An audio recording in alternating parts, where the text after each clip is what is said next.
Hello दोस्तों, आज इस वीडियो के अंदर हम आपको बताने वाले हैं कि आपको एफडी कितने रुपए की करानी चाहिए। देखिए क्या होता है ना कि एफडी तो अभी तक हर कोई करा रहा था, कोई दिक्कत नहीं थी, हर कोई अपने एफडी में करवा रहा था, कोई भी बैंक में करवा रहा था।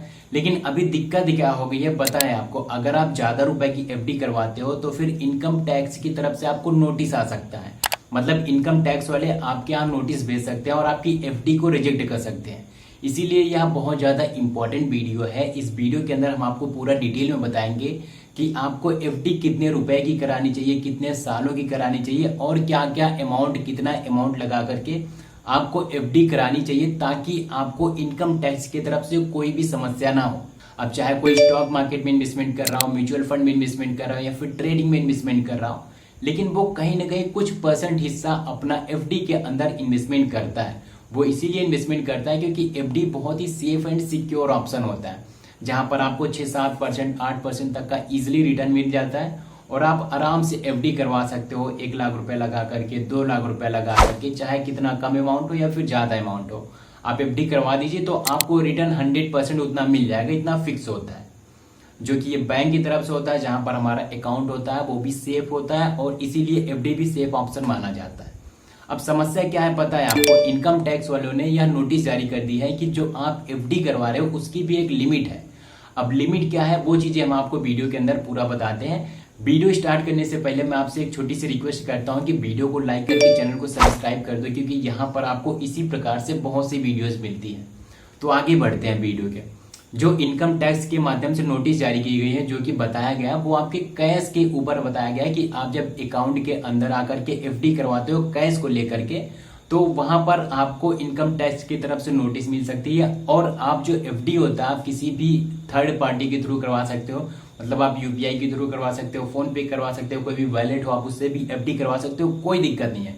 लेकिन दिक्कत तब है जब आप कैश के माध्यम से एफडी करवाते हो। अब देखिए मैं आपको सबसे ज्यादा इंपॉर्टेंट पॉइंट बता रहा हूं कि आप 1 साल के अंदर 10 लाख रुपए तक का एफडी करवा सकते हो कैश के माध्यम से। अब जो आप एफडी करवाते हो वो वन पैन कार्ड के ऊपर होता है, जो आपका पैन कार्ड होता है उसके माध्यम से वेरीफाई हो जाएगा कि आपने कैश दे करके 1 साल में कितनी एफडी करवा रखी है। तो आपको जो लिमिट दी गई है 1 साल के अंदर 10 लाख रुपए तक की लिमिट दी गई है, तो आप 10 लाख रुपए तक का 1 साल के अंदर एफडी करवा सकते हो। जो एफडी स्टार्टिंग टाइम होता है वो मार्च के महीने से होता है, कि मार्च से महीने से लेकर के, जैसे ये 2024 चल रहा है, यानी कि फिर जाएगा 2025 के अंदर मार्च के अंदर, तो आप वहां पर 1 साल आपका काउंट हो जाएगा। ये 1 साल का ड्यूरेशन होता है। आप इसके अंदर अपनी एफडी करवा सकते हो 10 लाख रुपए तक। अब जैसे कि 2025 चलने लगेगा, मार्च के बाद से महीना चलने लगेगा, तो वहां पर आप अपनी एफडी दूसरी करवा सकते हो।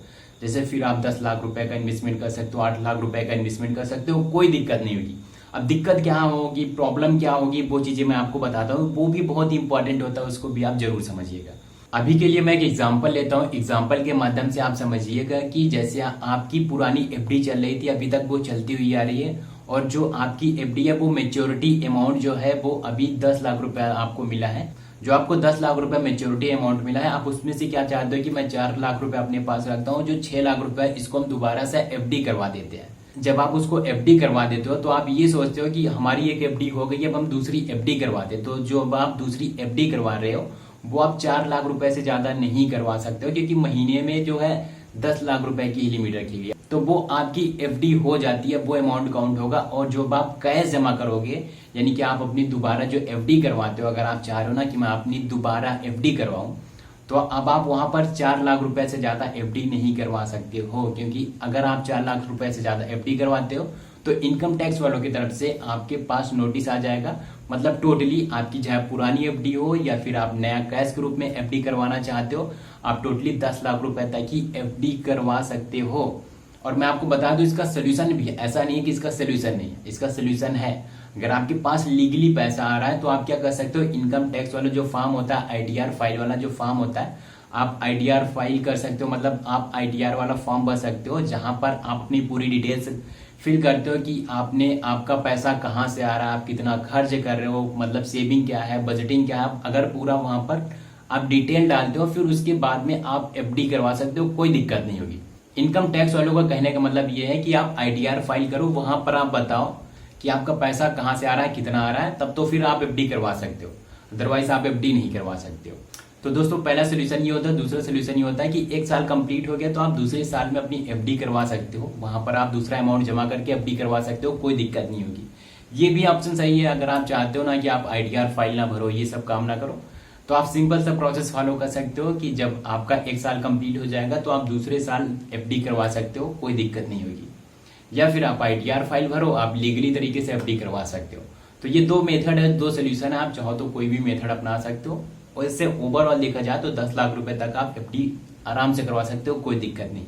सो दोस्तों this is the video. I hope कि आपको वीडियो पसंद आई होगी। अगर आपको वीडियो पसंद आए तो वीडियो को लाइक करके चैनल को सब्सक्राइब कर देना। हम आपको मिलते हैं किसी अगले वीडियो में, तब तक के लिए धन्यवाद।